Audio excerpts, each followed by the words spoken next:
When Magnolia Hayes was sold to a poor Wyoming rancher as payment for her father's debts in 1879, she expected a life of hardship. She expected servitude on a failing homestead. But as their wagon crested the hill, revealing a sea of cattle stretching across an endless valley, she realized nothing about this arrangement was what it seemed. And neither was the quiet man who'd specifically asked for her. The stagecoach wheels screamed against the rocky ground. They came to a sudden stop, throwing Magnolia forward so hard her teeth clicked together. Through the dusty window, she saw nothing but empty land stretching forever under the blazing Wyoming sun. "Last stop, miss!" the driver shouted from above. "Sweetwater Creek!" Magnolia's hands shook. She gathered her only belongings, a worn carpet bag that had belonged to her mother, a small wooden box containing her few precious things. The other passengers had already gotten off at earlier towns, leaving her alone with her fears. Leaving her with the memory of her father's cold words. "You're too much of a burden, Magnolia. At least this way, you'll have a roof over your head." She climbed down from the coach. Her heavy frame made the step creak under her weight. The September heat hit her like a physical wall. Sweat immediately began forming under her thick brown dress. Around her, the small frontier town of Sweetwater Creek looked like something from a bad dream.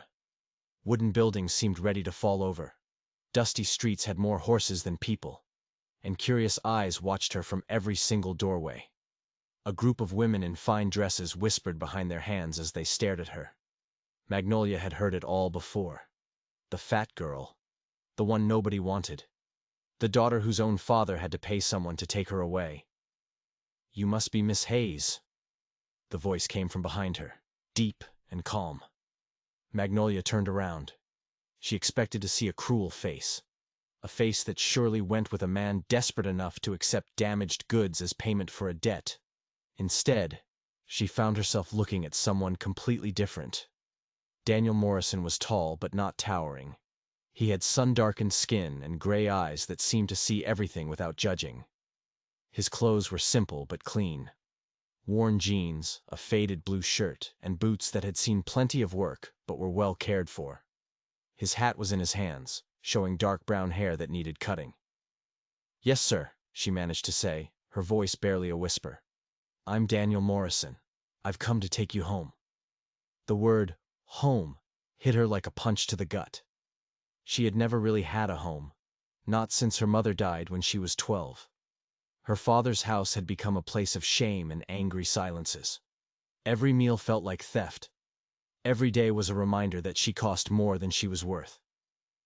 I understand the arrangement," she said, forcing herself to meet his eyes. "My father explained everything." Something flickered across Daniel's face. Anger, maybe, or sadness. "I'm sure he did, but we can talk about all that later. Right now, let's get you out of this heat." He reached for her carpet bag. She instinctively pulled back. Every man who had ever tried to help her had wanted something in return, and it was never anything good. "I can carry my own things," she said. "I know you can," Daniel replied gently. "But there's no shame in letting someone help, especially when they want to." The kindness in his voice almost broke her. She'd been preparing for cruelty, for disappointment, for the look of regret that would surely come when he saw what he had really gotten in this deal. Instead, he simply waited. He waited patiently until she nodded and allowed him to take her bag. The walk to his wagon gave her a chance to study him more carefully. He moved with the easy confidence of someone comfortable in his own skin. He nodded politely to the townspeople they passed. She noticed that several people called out friendly greetings to him. He responded to each one by name. This was a respected man, not a desperate outcast.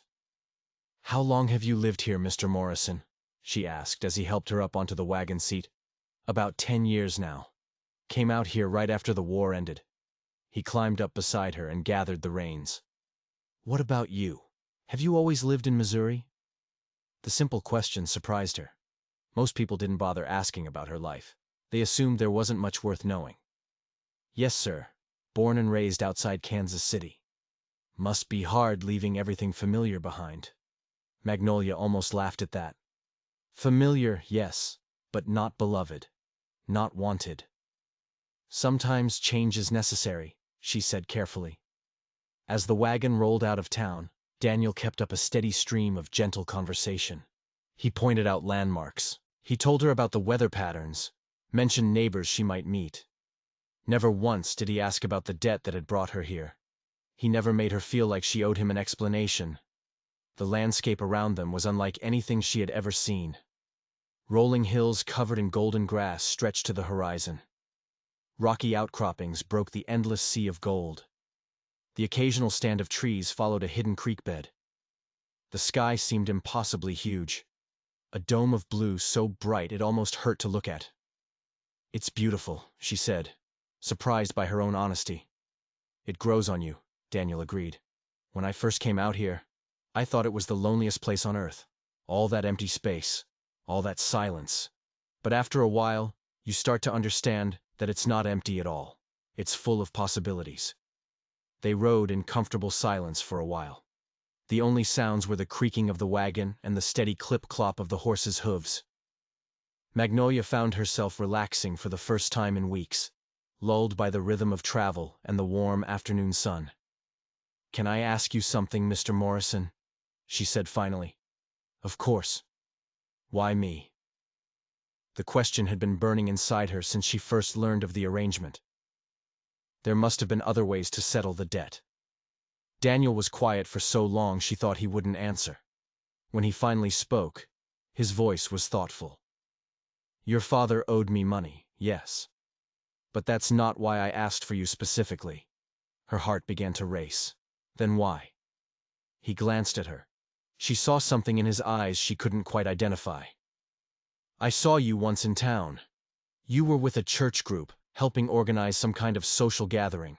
You were kind to everyone, even the people others ignored. You made an old man laugh, and you helped a young mother with her crying baby without being asked." Magnolia remembered that day. It had been one of the few times her father had allowed her to come to town. She had thrown herself into the church work with desperate enthusiasm, grateful for any chance to feel useful. "I watched you," Daniel continued, "and I thought to myself, there's a woman who knows how to make a place feel like home." The words settled over her like a warm blanket, but she was afraid to believe them. "And that's why you bought me?" The harsh word hung in the air between them. She saw Daniel's jaw tighten. "I didn't buy you, Magnolia. I paid your father's debt. You are not property, and you never will be. You're here because I hoped you might want to stay." The wagon hit a rough patch of ground, jolting Magnolia from her spinning thoughts. Around them, the landscape had begun to change.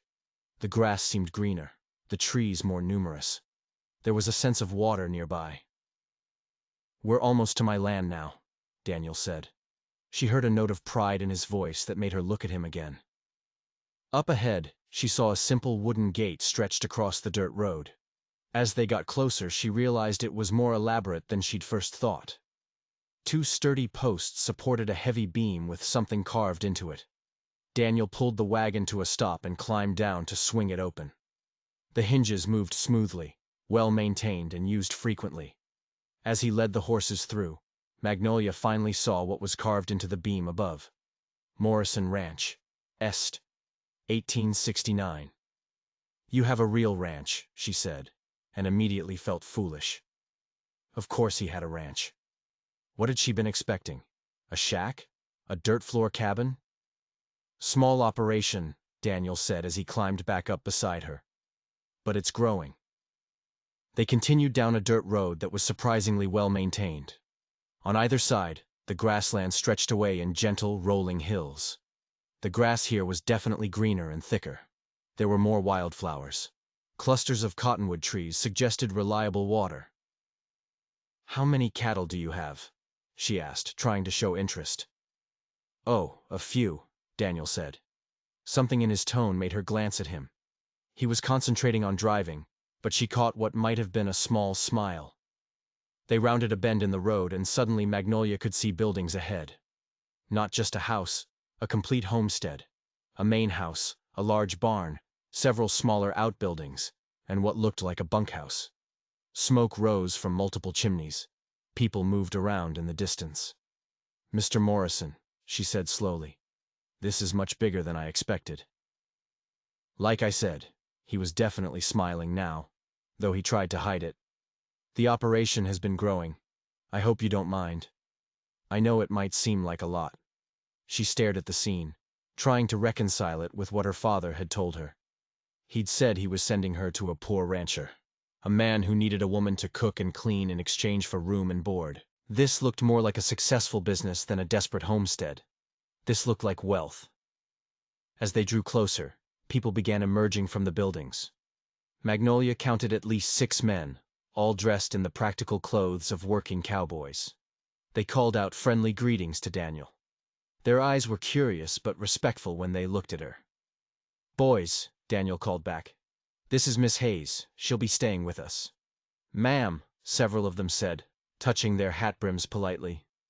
The house itself was larger than any she had ever lived in. A solid 2-story structure with a wide front porch and real glass windows. Flowers grew in neat beds along the front. A large vegetable garden stretched out to one side. It was beautiful. "My mother always said a house isn't a home without flowers," Daniel said as he helped her down. His hand was steady and warm. He didn't let go until he was sure she was stable on her feet. An older Mexican man came out of the house, wiping his hands on a kitchen towel. He was small and compact with silver-streaked hair and kind eyes that crinkled at the corners. "Pedro," Daniel said. "This is Miss Hayes. Miss Hayes, this is Pedro Valdez. He keeps us all fed." "Señorita," Pedro said with a slight bow. "Welcome. I have supper almost ready. I made extra in case you were hungry from traveling." The casual assumption that she would be hungry, without judgment, without that look that said oversized people were always hungry, brought tears to her eyes. She blinked them back quickly. "That's very kind of you, Mr. Valdez." "Just Pedro, señorita. We are not fancy people here." Daniel picked up her bag and gestured toward the house. "Let me show you where you'll be staying, and then we can eat. I imagine you're tired." The inside of the house was as impressive as the outside. A spacious front room with sturdy furniture and colorful rugs. Everything was clean, but it had the lived-in feeling of a real home. "I've prepared the room upstairs for you," Daniel said, leading her up a staircase that didn't creak. "It has a window facing east, so you'll get the morning light." The bedroom was larger than any she'd ever had to herself. A real bed with a quilted coverlet, a dresser with a mirror, a comfortable chair by the window. Fresh wildflowers sat in a jar on the dresser. "I'll let you get settled," Daniel said, setting her bag on the bed. "Come down whenever you're ready. No hurry."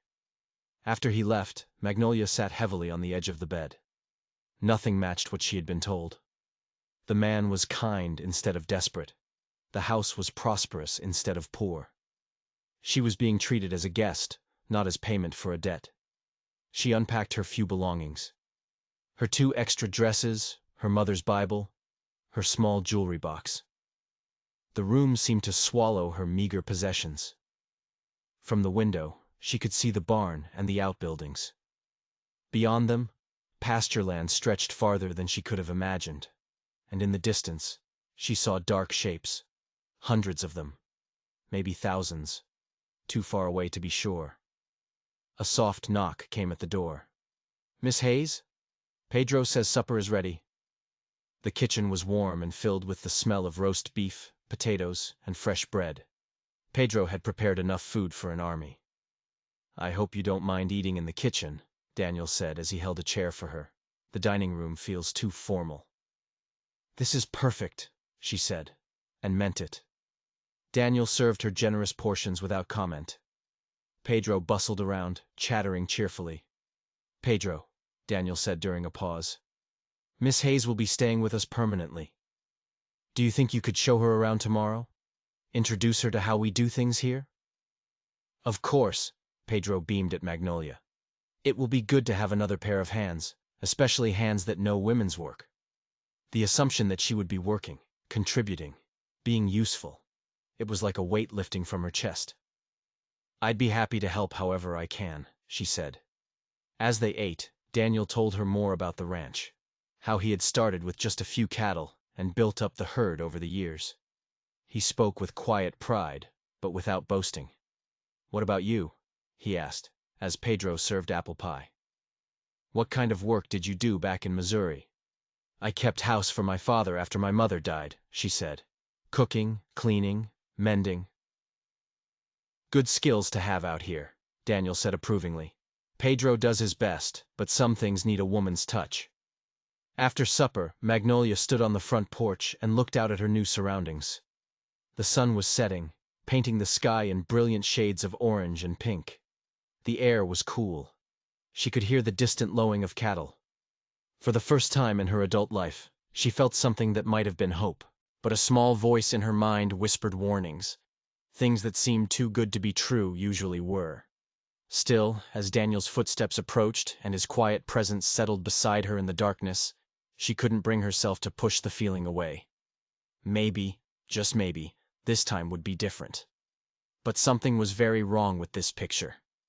Magnolia gripped the wooden wagon seat, her knuckles white as they rolled over the crest of a hill the next morning. Below them spread a sight that made her stomach flip. Cattle, everywhere. Black dots moving across green grass like ants on a picnic blanket. They stretched so far they seemed to touch the mountains themselves. The sound hit her next.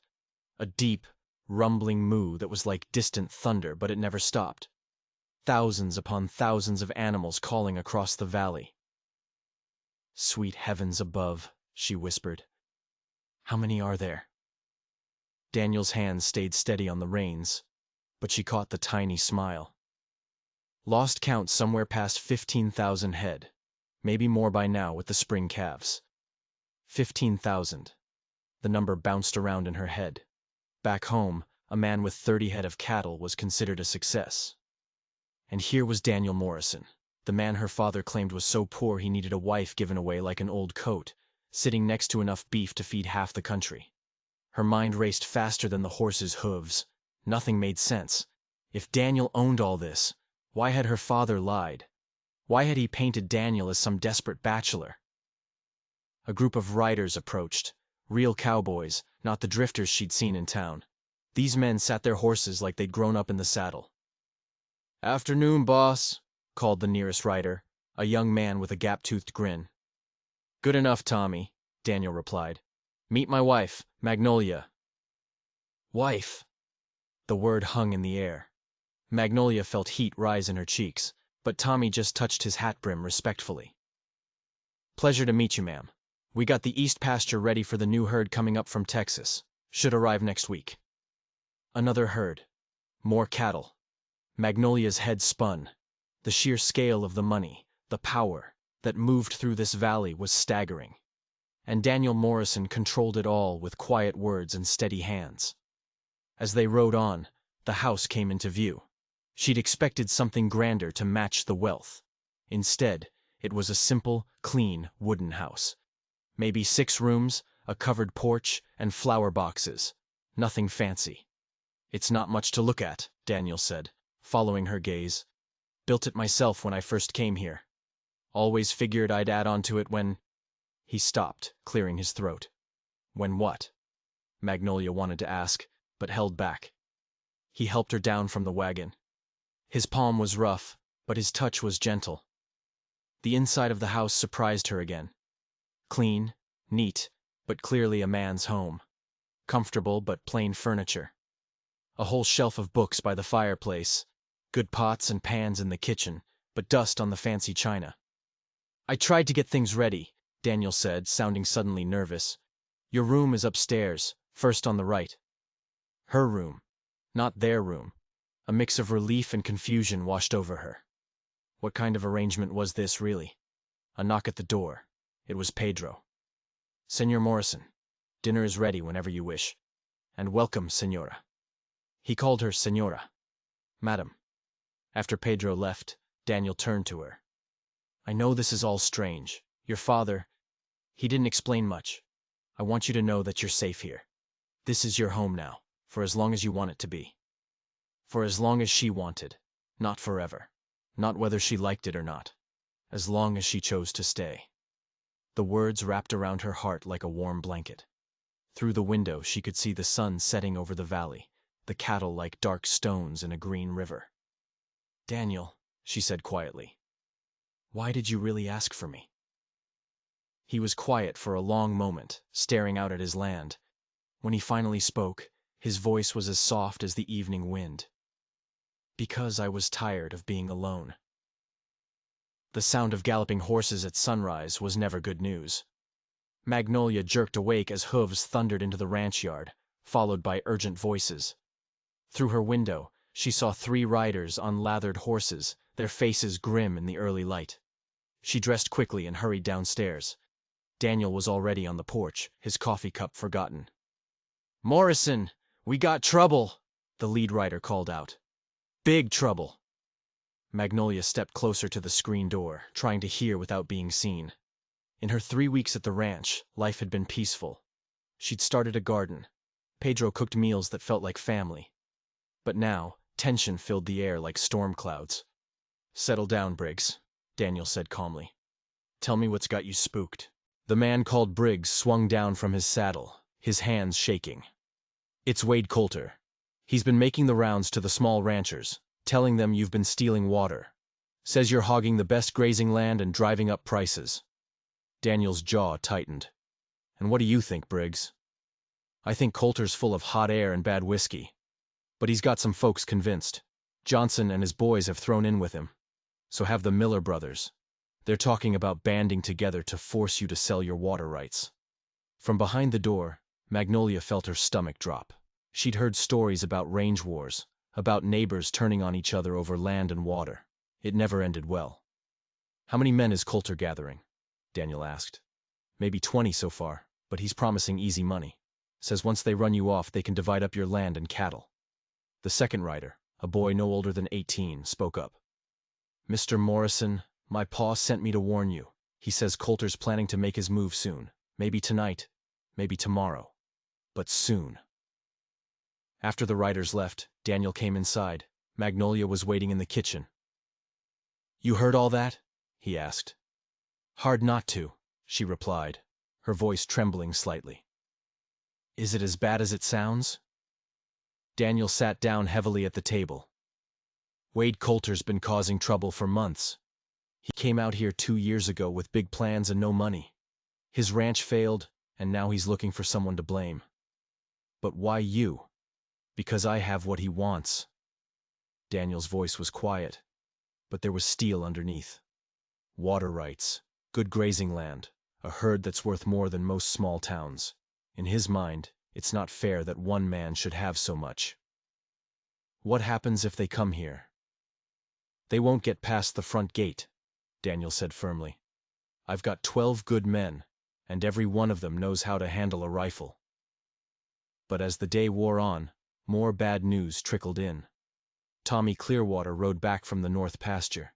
Someone had cut the fence and scattered 100 head of cattle. Pedro returned from town with stories of men asking questions about Daniel's business.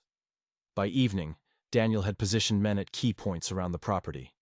Magnolia watched from the kitchen window as cowboys took up positions behind the barn, in the hayloft, and along the ridge overlooking the main road.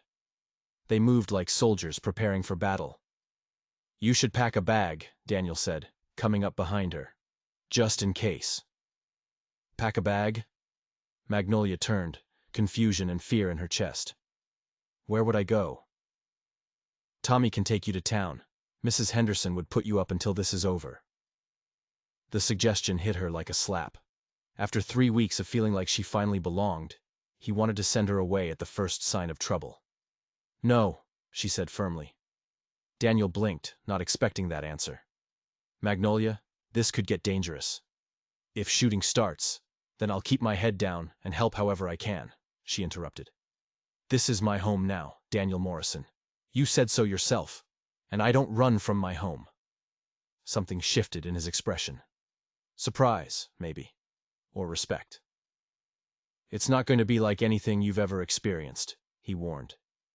"If Coulter comes, he'll come with violence on his mind." Magnolia thought about her life before this place. The years of being treated like a burden. She'd spent so long feeling worthless. But here, with this quiet man who treated her like she mattered, she'd found something worth fighting for. Then we'll be ready for him, she said. The sound of breaking glass shattered her dreams at dawn. She bolted upright, her heart pounding. Angry voices cut through the morning air. "Morrison! Get out here, you cattle thief!" Daniel's boots thundered across the floor. Magnolia pressed her face to the window and gasped. 20 men on horseback surrounded their home, rifles glinting in the sun. Their leader was a mean-looking man with a black mustache and eyes like winter ice. "Stay inside, Magnolia," Daniel called as he stepped onto the porch, his own rifle held loose in his hands. The black-mustached man spat into the dust. "Name's Jeb Coulter. We got a problem with you, Morrison." "What kind of problem?" Daniel's voice was calm, conversational. "The kind where you got 15,000 head of cattle and we got families going hungry. Word is, you've been buying up water rights, cutting off the small ranchers." Magnolia's stomach twisted. She'd heard whispers, but Daniel had never mentioned it. Had she missed something important? "Those water rights were bought fair and square," Daniel replied. "Fair?" Coulter laughed, a joyless sound. "Fair is when honest folk can water their stock without paying you tribute money." Through her window, Magnolia saw more riders appear on the ridge behind the house. Her mouth went dry. They were surrounded. "Let's settle this quick." Coulter raised his rifle. "Morrison, you got 2 choices. Sign over half them water rights, or we take 'em ourselves." Daniel's knuckles went white on his weapon. "And if I refuse?" "Then your widow can decide what to do with all them cows." Widow. The word hit Magnolia like a physical blow. These men were here to kill. "I got a woman in that house," Daniel said quietly. "She's got nothing to do with this." "Like we care about your cook," sneered one of the riders. "She's not my cook," Daniel's voice dropped, becoming dangerous. "She's my wife." Magnolia's heart skipped a beat. Wife? They'd never spoken such words, but hearing him claim her like that, in front of armed men, made something fierce and protective bloom in her chest. "Even better," Coulter spat. "Widows sell out faster than bachelors." The first shot came from the ridge. The bullet splintered the porch rail inches from Daniel's hand. He dove sideways, rolling behind a water trough as more shots rang out. "Get down!" he shouted toward the house. Magnolia dropped below the windowsill. Boots running on gravel, men shouting, horses whinnying in fear, the sharp crack of rifle fire echoing off the hills. A bullet punched through the wall above her head, showering her with splinters. Another shattered the mirror on her dresser. She crawled toward the door, her nightgown catching on the rough floorboards. The kitchen window exploded inward, glass raining down on the table where they'd shared coffee just yesterday. "Daniel!" she cried, but her voice was lost in the chaos. A man screamed in pain somewhere outside. The smell of gunpowder drifted through the broken windows. Magnolia reached the kitchen and found Daniel's spare rifle hanging on pegs by the door. Her hands shook as she lifted it. It was heavy, but she'd watched her brothers hunt. She knew which end was which. Through the shattered window, she saw Daniel behind the water trough, calmly reloading while bullets whistled overhead. One of Coulter's men was creeping around the side of the house, using the chicken coop for cover. Daniel couldn't see him, but Magnolia could. She'd never shot at a person before, never even thought about it. But watching that man sneak closer to her husband, and yes, he was her husband in every way that mattered, made the decision simple. She raised the rifle, aimed, and fired. The kick nearly knocked her backward, but the shot went true. The man behind the chicken coop yelped and grabbed his shoulder, his own weapon flying from his hands. From behind the trough, Daniel called out, "Nice shot, wife!" Even in the middle of a gunfight, she heard the pride in his voice. Wife. The word wrapped around her heart like a warm blanket. The gunfight had been raging for 2 hours when Magnolia heard something that made her blood run cold. Hoofbeats. More riders, coming hard from the east, dust clouds rising behind them like storm fronts. "Daniel!" she called through the broken kitchen window. "More coming!" He was still behind the water trough, his shirt torn and bloody from flying splinters. "How many?" She squinted.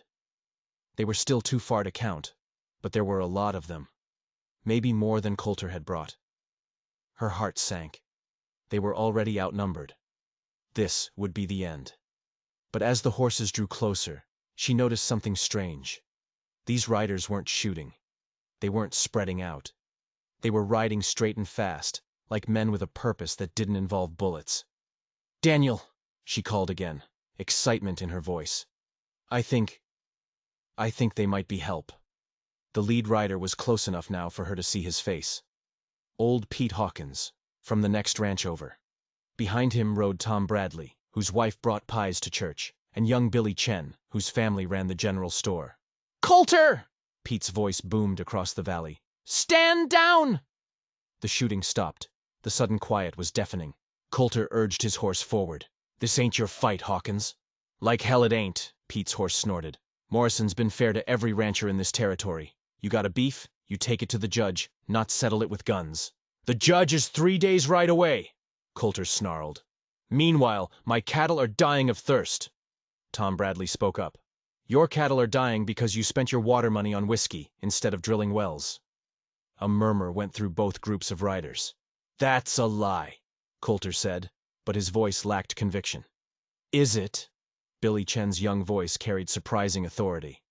"Because my father keeps the books for the drilling company. You ordered 3 wells dug last spring, then canceled the work when the saloon opened that new poker room." More murmurs, angry ones this time. Some of Coulter's own men were looking at their leader with doubt. Pete Hawkins pressed his advantage. "Morrison here has helped half the ranchers in this territory get started. Loaned money without interest. Shared grazing land during dry seasons. You want to kill a man like that over your own poor choices?" One of Coulter's riders lowered his rifle. "Pete's right. Morrison helped my family when the fever took our stock. Didn't ask for nothing in return." "Shut up, Tommy!" Coulter snapped. But other voices were joining in. Stories of Daniel's kindness, his fairness. Magnolia felt tears prick her eyes, hearing these men describe the gentle, generous man she'd come to love. "You're all fools," Coulter said, but his support was crumbling. 3 more of his men holstered their weapons. Daniel stood up slowly from behind the water trough. "Jeb, you and your boys can water your stock at my wells any time. Always could. All you had to do was ask instead of shooting up my home." Coulter's face went red. "I ain't taking charity from no—" "It's not charity," Daniel interrupted. "It's being neighbors." The word hung in the air. Neighbors. In this harsh land, neighbors meant survival. More of Coulter's men were backing away, their faces embarrassed. "You got 2 choices, Jeb," Pete Hawkins said. "Ride out now and we forget this happened. Or keep pushing and find out how many friends Morrison really has." As if on cue, more riders appeared on the horizon. The territorial sheriff and his deputies, their badges glinting in the sun. Coulter looked around at his dwindling support, at the growing opposition, at the lawmen approaching. His shoulders sagged in defeat. "This ain't over, Morrison," he said, but the fight had gone out of him. "Yes, it is," Daniel replied quietly. "Come by tomorrow if you want to talk about water shares. We'll work something out." Even in victory, he offered mercy. Magnolia's heart swelled with a love so fierce it took her breath away. As Coulter rode away, the tension drained from the morning. The neighbors dismounted, checking on Daniel, shaking his hand. Through it all, Magnolia watched from her broken window. She'd spent her life believing she was a burden, but Daniel Morrison had built something bigger than a cattle ranch. He'd built a community. And somehow, impossibly, she was part of it. A gunshot cracked the dawn air. But this time, it wasn't aimed at enemies. Daniel was putting down a horse with a broken leg. Magnolia watched from the kitchen window, his sorrow palpable even from a distance. 3 weeks had passed since the attack. 3 weeks of uneasy quiet, more dangerous than the shooting itself. "Another one," Pedro muttered, kneading bread dough with angry force.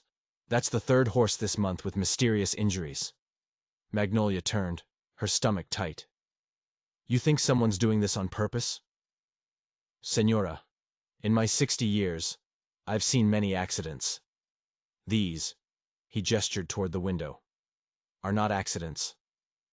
The front door slammed. Daniel appeared in the kitchen doorway, his face darker than she'd ever seen it. "We need to talk," he said, his voice carrying an edge. "Both of you." He spread a folded piece of paper on the kitchen table, an official notice from the territorial government. "Water rights hearing," Daniel read aloud. "Next Monday in Cheyenne. Someone's claiming I don't have legal access to Willow Creek." "But your father dug that irrigation channel before you were born," Pedro exclaimed. 23 years ago, Daniel confirmed, his jaw clenched. "But apparently, the original surveyor made some mistakes. Or so they claim." He looked at Magnolia, fear in his eyes. Not for himself, but for what they'd built. "Without that water, we lose half the grazing land." She reached across the table and covered his hand with hers. "Who would do this?" "Clayton Moorcock," Daniel said, the name falling like a stone. "He's been buying up struggling ranches. Made me 3 offers in the past 5 years, each one higher than the last. And each one you refused." "This land isn't for sale," Daniel said firmly. "But if we lose that water, we'll have to sell half the herd to survive the winter." Pedro wiped his flour-covered hands on his apron. "There might be another way. My nephew Roberto works for the surveyor's office in Cheyenne. He hears things." Daniel leaned forward, hope flickering. "What kind of things?" "The kind that might help us understand how a 23-year-old water claim suddenly becomes questionable." Pedro's expression was grim, but it would mean a trip to the capital, and leaving the ranch unprotected. A cold dread settled in Magnolia's stomach. "I think," Daniel said slowly, "that this hearing is meant to get me away from here. The question is why." They planned like generals. Pedro would ride to Cheyenne immediately. Daniel would follow 2 days later for the hearing, taking only Tom Bradley, his most trusted hand. That left Magnolia at the ranch with the remaining workers. "I should come with you," Magnolia argued. "If this is a trap, then I need to know you're safe," Daniel interrupted, his voice gentle but unyielding. "Besides, someone needs to watch the ranch. Someone I trust completely." Trust. No one had ever given it to her so freely before. "What if Moorcock sends men while you're gone?" Daniel walked to a cabinet and pulled out a small wooden box she'd never seen. Inside, nestled in red velvet, lay a silver locket and a folded letter. "This was my mother's," he said, lifting the locket. "And this," he held up the letter, "is something I should have given you weeks ago." Her hands trembled as she took the locket. It was delicate, engraved with tiny flowers. "Daniel, I can't—" "Yes, you can." He moved behind her, fastening the chain around her neck. His fingers brushed her skin, sending a shiver through her. "My mother wore this every day. She said it brought her luck." The metal was warm against her throat. "What about the letter?" A faint blush colored Daniel's cheeks. "I wrote it the night you arrived. Everything I wanted to say but couldn't find the courage for. Maybe you could read it while I'm gone. And when I come back, we can talk about what it says." Before she could respond, he leaned down and pressed his lips to her forehead, a tender gesture full of unspoken promises that made her eyes sting. "I'll come back," he said against her hair. "I promise." "You better," she whispered, surprised by the fierceness in her own voice. "Because if Clayton Moorcock thinks he can steal what's ours, he's about to learn otherwise." He pulled back, and something in his expression shifted.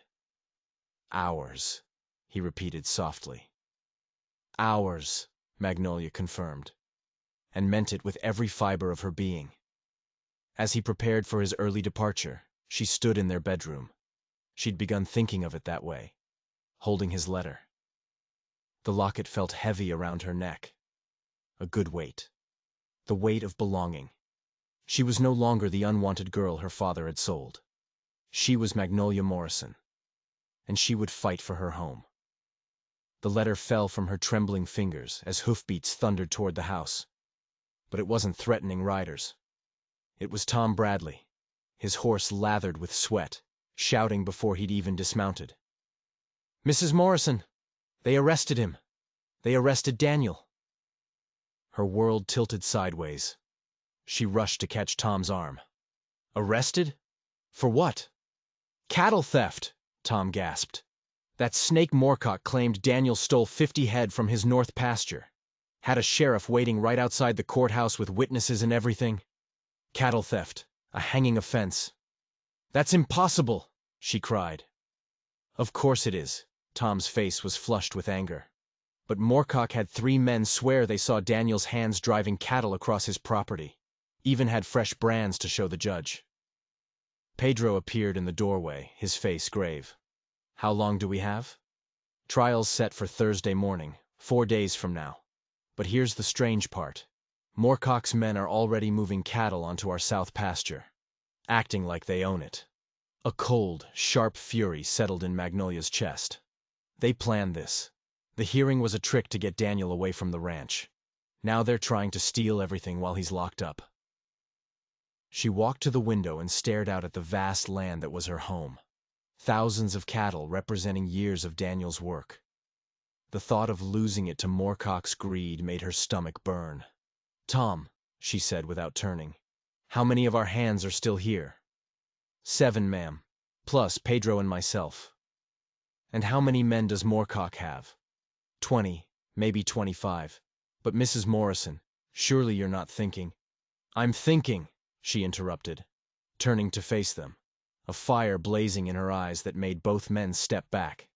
That Clayton Moorcock made one very big mistake. He thought taking Daniel would leave this ranch helpless. He forgot about me. For the next hour, Magnolia took charge. She sent Pedro to town to find a lawyer. She dispatched 2 hands to neighboring ranches for help. What about the cattle they're moving onto our land? Tom asked. She glanced at Daniel's letter on the table. The first line was visible. My dearest Magnolia, from the moment I first saw you. The words gave her strength. She was fighting for more than land. She was fighting for love. We're going to move them right back, she said finally. Tom's eyes widened. Ma'am, that's dangerous. Moorcock's men are armed. Then we'll have to be smarter than them. She went to the gun cabinet and took out a rifle. Pedro, how well do you know the old mining trails in the northern hills? The old man's eyes lit up. Like the back of my hand, Senora. Good. Because we're going to use those trails to move our cattle to the winter pastures. All of them. If Moorcock wants this land, he can have empty grass. It was a desperate plan. But as she explained it, hope dawned on the men's faces. The northern pastures were higher, rockier, harder to access. But they were also harder to steal. It might actually work, Tom said slowly. But we'd have to move fast, and quiet. Then we start tonight, Magnolia decided. While Moorcock's men are celebrating their easy victory. That night, under the cover of moonlight, something unprecedented happened. Guided by Pedro's knowledge of forgotten trails, a small group began the largest cattle drive in the ranch's history. Magnolia rode point alongside Tom, her skirts tucked up, Daniel's rifle across her saddle. She'd barely ridden a horse 3 months ago. Now desperation and love made her bold. When a steer broke away, she turned him back. When Pedro's old bones ached, she took his position. You're tougher than you look, Mrs. Morrison, Tom said during a brief rest, his voice full of respect. I'm tougher than I thought I was, she replied, surprised by the truth of it. They worked through the night and into the next day.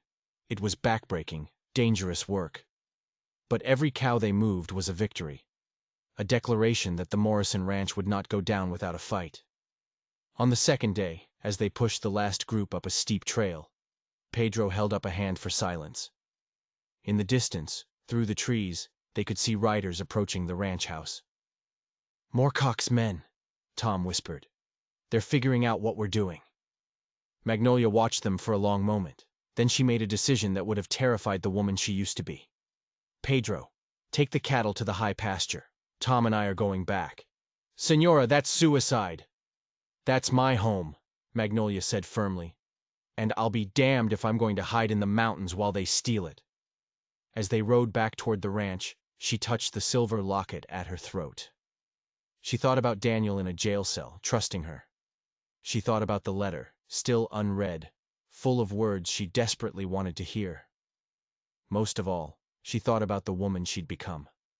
a woman who knew her own worth, who fought for what she loved, who refused to be anyone's victim ever again. Clayton Moorcock was about to learn that he'd picked the wrong ranch to steal and the wrong woman to underestimate. If you enjoyed this story, don't forget to subscribe.